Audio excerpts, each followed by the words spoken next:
So yan guys, pinasok na dito yung mga kagubatan dito.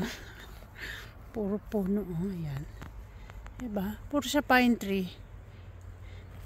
Dito sa islands. Ayan, pinipreserve talaga nila. So yan, ganda maglakad dito. Nag-i-enjoy yung dalawang aso. At pwede mag-fishing. Pwede mag-fishing dyan kahit saan. Magsasawa ka lang sa isda. So yan, napakaganda lang mga view dito. Lang yan sa bandang North Shore, Bermuda Island. Diba? Oh. Pati, Marley! So yan. Nag-shortcut kami dyan kasi ang ganda maglakad dyan eh. Doon pa loob dyan, puro kakahuyan. Napaka-cool na lugar.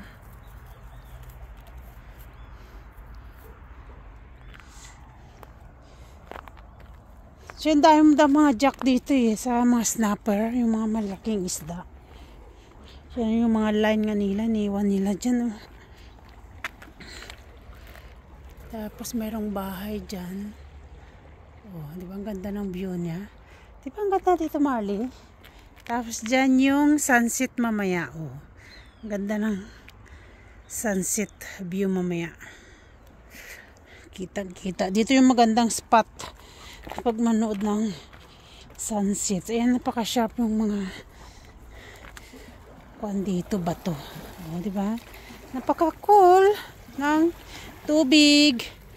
No, you're not going to the water, Marley. It's too cold. So, taglamig na dito, guys. Winter na dito.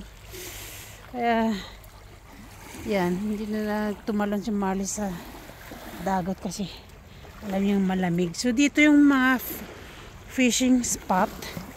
So, yan. Ay, may iniwan pa silang mga kuwan dito. Mga nagfi-fishing. Oh, di ba napaka-cool na lugar? So, kahit saan lang yan dito sa islands at maraming mga puno talaga siya. Pinipreserve talaga yung mga puno. Napaka-importante ng mga puno dito. Kaya ang ganda. Super linaw ng tubig. Hi, Lottie! Lottie!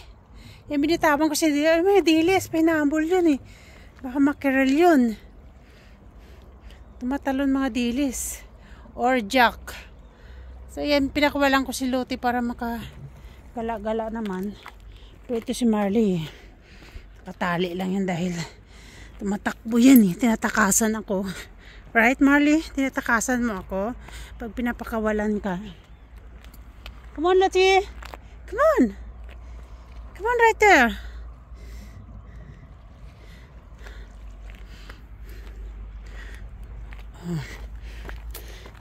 So medyo low tide siya ngayon. Puro bato dito guys. Ang tatalim ng mga bato. Tapos dyan pwede mag shortcut dyan to. Lusutan dun sa may pinaka main road. Dun sa trail. Sa may railway. So dyan yung sunset mamaya na magandang view. Buong tatalim ng mga bato dito. Come on, Lottie. Siya si Marley nangunguna na. Mabilis maglakad. May mga damit dito. Uy.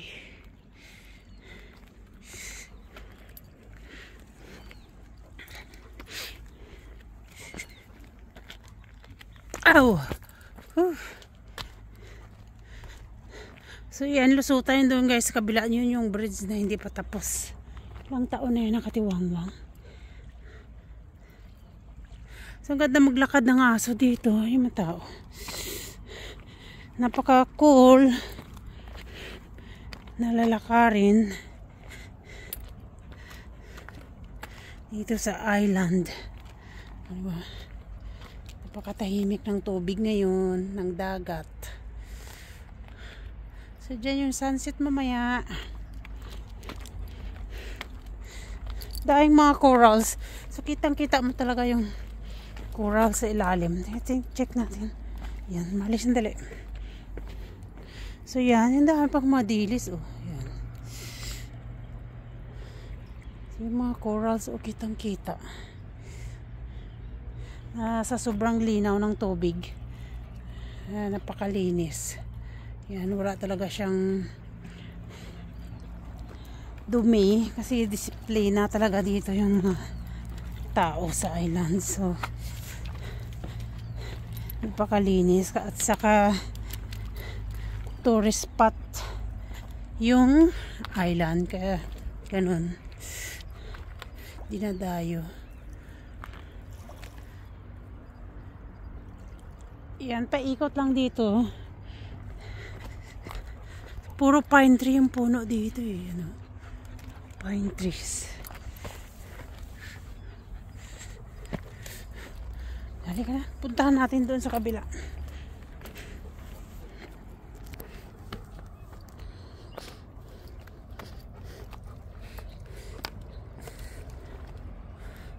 So mayroong birds eh, nag-aabang ng isda yan. Kawawa rin yan minsan. Pag namimingwit ako, may nibigyan ko ng maliliit na isda yan eh. Yun o. Ang ganda view dito. Lochi, come on! Lochi! Come on, Baba! So yan guys, pababa na yung sunset. In a minute. Abangan natin.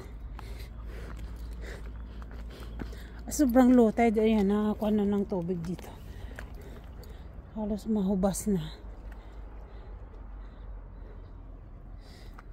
Remember, Marley? Diyan tayo nag-swimming, no?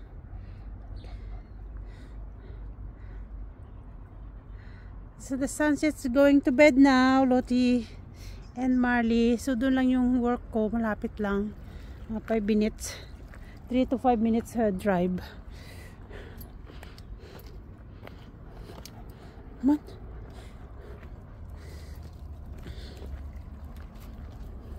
Sobrang low tide ngayon. Buti walang na-stock na isda dito. Kasi minsan may napanood ako na may na-stock daw na isda, hindi makalabas.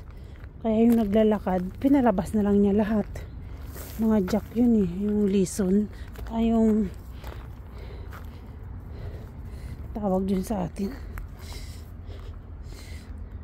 Yan yung view. 9 o'clock. Yung oras dito ngayon.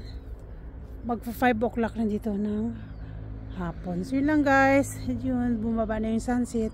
Video for today at Bermuda Islands. Thank you. Bye for now.